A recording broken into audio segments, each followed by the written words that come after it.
Best health packages up to 80% discount. Tirumala Diagnostics. నమస్తే, నేను Keshav. Welcome to Suman TV. జాతీయ స్థాయిలో కాంగ్రెస్ పార్టీ తన మార్క్ చూపించేటువంటి క్రమంలో ఆ పార్టీ యువనేత రాహుల్ గాంధీ ఒక బృహత్తర ప్రణాళికతో మరోసారి ప్రజల ముందరకు వచ్చారు. ఆల్రెడీ ఇప్పటికే భారత్ జోడో యాత్ర పేరుతో చేసినటువంటి ఒక భారీ యాత్ర ఇటు కన్యాకుమారి నుంచి అటు కాశ్మీర్కి కలిపేటువంటి ప్రయత్నం చేశారు. ఈసారి తూర్పుని పడమరని కలిపేటువంటి ప్రయత్నం చేయబోతున్నారు. భారత్ జోడో న్యాయ్ యాత్ర పేరుతో ఈ యాత్రని చేపట్టబోతున్నారు. జనవరి 14వ తేదీ నుంచి ప్రారంభం కాబోతున్నటువంటి ఈ యాత్ర 15 రాష్ట్రాల్లో జరిగే విధంగా 65 రోజుల వరకు ఒక భారీ ప్రణాళికని కాంగ్రెస్ పార్టీ సిద్ధం చేసింది. సో ఎలక్షన్స్కి సంబంధించి ఒక స్పష్టమైనటువంటి ఎజెండా వెలువరించేటువంటి సమయంలో భారత్ జోడో న్యాయ్ యాత్ర పేరుతో ఒక బృహత్తరమైనటువంటి యాత్రకి రాహుల్ గాంధీ శ్రీకారం చుట్టడం సంచలనం అవుతున్నటువంటి పరిస్థితి ఉంది. అప్పుడా మరి కొద్ది రోజుల్లోనే నోటిఫికేషన్ వస్తుంది. అలానే ఫిబ్రవరి 2వ తేదీ నుంచే ఎన్నికల కోడ్ కూసేటువంటి అవకాశం ఉందనే సంకేతాలు వస్తున్న తరుణంలో రాహుల్ గాంధీ ఈ యాత్ర చేయగలుగుతారా? అసలు ఆయన యాత్ర రూట్ మ్యాప్ ఎటు నుంచి ఎటు వెళ్తుంది, ఏ ప్రాంతాలను కలపబోతుంది, ఈ యాత్ర లక్ష్యం ఏంటనేటువంటి అంశాలని విశ్లేషించేటువంటి ప్రయత్నం చేద్దాం. ముందుగా యాత్ర లక్ష్యం విషయంలో రాహుల్ గాంధీ ఒక స్పష్టమైనటువంటి ప్రకటన చేశారు. ఇప్పటి వరకు దేశంలో భారత్ జోడో యాత్ర దేశంలో ఏర్పడినటువంటి అంతరాలకు వ్యతిరేకంగా వాటిని తుదముట్టించాలనేటువంటి సంకల్పంతో ప్రజల్లోకి వెళ్ళినటువంటి ప్రయత్నం అయితే, ఇప్పుడు చేపట్టబోతున్నటువంటి యాత్ర భారతీయులందరికీ న్యాయం సమానంగా అందాలి, అలానే ఆర్థిక అసమానతలు తొలగిపోవాలనే సంకల్పంతో ఈ యాత్ర చేపడుతున్నట్టుగా కాంగ్రెస్ పార్టీ ప్రకటించింది. ఈ యాత్రకు సంబంధించినటువంటి షెడ్యూల్ అలానే ఇతర వివరాలను ఒకసారి మనం తెలుసుకునేటువంటి ప్రయత్నం చేద్దాం. యాత్రకు సంబంధించినటువంటి అంశాలన్నీ కూడా ఆల్రెడీ వివిధ వెబ్సైట్లలో క్రోడీకరించినటువంటి పరిస్థితి ఉంది. మొత్తంగా 65 రోజుల పాటు యాత్ర చేయబోతున్నారు రాహుల్ గాంధీ. జనవరి 14వ తేదీన మొదలై మార్చి 20వ తేదీకి ముగుస్తుంది. సో ఏఐసిసి ఒక రూట్ మ్యాప్ని వెలువరించింది. దాని తీరుతెన్నులు ఈ విధంగా ఉన్నాయి. జనవరి 14వ తేదీన ఈ యాత్ర మొదలు కాబోతోంది. దేశవ్యాప్తంగా ఒకప్పుడు సంచలనంగా మారినటువంటి సంఘటనలకి కేంద్రం అయినటువంటి మణిపూర్, ముఖ్యంగా మణిపూర్ ఈశాన్య రాష్ట్రాల్లో ఒక కీలకమైనటువంటి రాష్ట్రం. అలానే ఈ మధ్య తీవ్రమైన అలజడికి గురైనటువంటి రాష్ట్రం. 2 తెగల మధ్య జరిగినటువంటి రాద్ధాంతో నేపథ్యంలో మానవత్వం మంటగలిసిందని ప్రపంచ స్థాయిలో అంతర్జాతీయ స్థాయిలో కూడా విమర్శలను ఎదుర్కొన్నటువంటి రాష్ట్రం. అక్కడి నుంచి యాత్ర మొదలుపెట్టేందుకు రాహుల్ గాంధీ ఏర్పాట్లు చేసుకున్నారు. అక్కడి నుంచి ముంబైకి చేరుకోవడంతో ఈ యాత్ర ముగుస్తుంది. సో ఇది పాయింట్ టు స్టార్ట్. ఇక్కడ మణిపూర్ రాష్ట్రం ఉంది. మణిపూర్కి సంబంధించినటువంటి వివిధ సందర్భాల్లో ఈ మధ్య కాలంలో జరిగినటువంటి ఘటనలు, ముఖ్యంగా కుకీలకి అక్కడ ఉన్నటువంటి ఇతర తెగలకి సంబంధించినటువంటి ఘర్షణల్లో అనేక మంది ప్రాణాలు కోల్పోయినటువంటి పరిస్థితి, అవన్నీ కూడా ఇంటర్నెట్లో సంచలనంగా మారినటువంటి.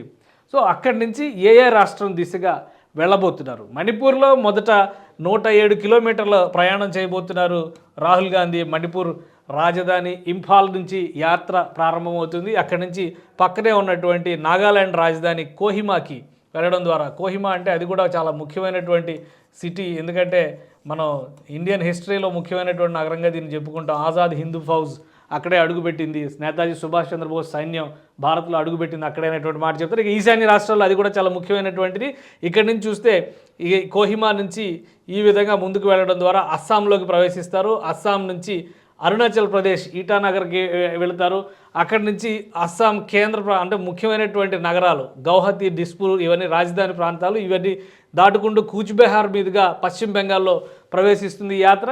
పశ్చిమ బెంగాల్ తర్వాత ఇటు జార్ఖండ్లోకి ప్రవేశించి మరొకసారి పశ్చిమ బెంగాల్లోకి వస్తుంది. ఇక పశ్చిమ బెంగాల్ జార్ఖండ్ సరిహద్దుల్లో నుంచి ఈ యాత్ర కొనసాగేటువంటి పరిస్థితి ఉంటుంది. అక్కడి నుంచి ఒరిస్సా రాష్ట్రం, ఒరిస్సాకి రావడం ద్వారా ఇక్కడ ఒరిస్సాలో కూడా చాలా ముఖ్యమైనటువంటి ప్రాంతంగా ఒరిస్సాని ఇక్కడ ట్రీట్ చేస్తున్నటువంటి పరిస్థితి ఉంది. ఎందుకంటే ఒరిస్సాలో ఉన్నటువంటి కాంగ్రెస్ పార్టీకి కొంత పట్టు ఉన్నటువంటి నియోజకవర్గాలు ఒరిస్సాలో కూడా ఉన్నాయి. కాబట్టి ఒరిస్సా మీదుగా మళ్ళీ ఛత్తీస్గఢ్ నుంచి మళ్ళీ ఇటు బీహార్ వైపుకి వస్తుంది. బీహార్ నుంచి ఉత్తరప్రదేశ్లోకి వెళ్తుంది. ఉత్తరప్రదేశ్లోకి ఎందుకు వెళ్ళడం అనేది ఇక్కడ కీలకమైనటువంటి నియోజకవర్గాలు ఇక్కడ కనిపిస్తున్నాయి. ఆల్రెడీ మనకి ఉత్తరప్రదేశ్లో ఉన్నటువంటిది వారణాసి ఇప్పుడు ప్రధానమంత్రి నరేంద్ర మోడీ నేతృత్వం వహిస్తున్నటువంటి లోక్సభ నియోజకవర్గం. ఆ తర్వాత గాంధీ ఫ్యామిలీకి, నెహ్రూ ఫ్యామిలీకి సంబంధించినటువంటి కీలక నియోజకవర్గాల్లో కూడా రాహుల్ గాంధీ పాదయాత్ర కొనసాగనుంది. అంటే ఈ యాత్ర హైబ్రిడ్ మోడల్లో ఉంటుంది. కొన్ని ప్రాంతాల్లో పాదయాత్ర, కొన్ని ప్రాంతాల్లో బస్సు యాత్రగా మారేటువంటి అవకాశం ఉంది. ఎందుకంటే ఈ పరిసర ప్రాంతాలన్నింటిలో కూడా ఎక్కువ కొండలు గుట్టలు ఉన్నటువంటి ప్రదేశాలు ఉన్న నేపథ్యంలో కొన్ని ప్రాంతాల్లో కంపల్సరీ బస్సు యాత్ర చేయాలి అనేటువంటి సంకల్పంతో ఈ ప్రణాళిక తీసుకొని ఇక్కడ ముఖ్యమైనటువంటి రాయ్బరేలీ, అమేథీ అంటే గతంలో రాహుల్ గాంధీ రిప్రజెంట్ చేసినటువంటి నియోజకవర్గం, రాజీవ్ గాంధీ రిప్రజెంట్ చేసినటువంటి నియోజకవర్గం, అలానే సోనియా గాంధీ రిప్రజెంట్ చేసినటువంటి నియోజకవర్గం, అలా ఉత్తరప్రదేశ్లో బరేలీ వరకు వెళ్ళి అటు నుంచి మళ్ళీ ఆగ్రా మీదుగా మధ్యప్రదేశ్లోకి ప్రవేశించే విధంగా ఈ యాత్రకి రూపకల్పన చేస్తారు. మధ్యప్రదేశ్లో ధోలాపూర్, గ్వాలియర్, గుణా నియోజకవర్గాల మీదుగా ఉజ్జయిని నుంచి గుజరాత్లోకి ఈ యాత్ర ప్రవేశిస్తుంది. గుజరాత్ నుంచి నేరుగా మహారాష్ట్రలోకి వస్తుంది. మాండ్వీ మీదుగా మహారాష్ట్రలో మాలేగాంలోకి ప్రవేశించి మాలేగాం, నాసిక్, ఠానే, ముంబై అలా ఈ యాత్ర ముగుస్తుంది. మొత్తంగా పెట్టుకున్నటువంటి లక్ష్యం 65 రోజులు. 65 రోజుల్లో అంటే 66 రోజులు పడుతుంది మొత్తంగా చూస్తే కనుక. మ్యాక్సిమం 65 రోజులు కంప్లీట్ చేసి 66వ రోజున ఒక భారీ బహిరంగ సభ ద్వారా యాత్ర పూర్తి చేయాలనుకున్నారు. 713 కిలోమీటర్లు 6713 కిలోమీటర్ల యాత్ర కాబోతుంది ఇది.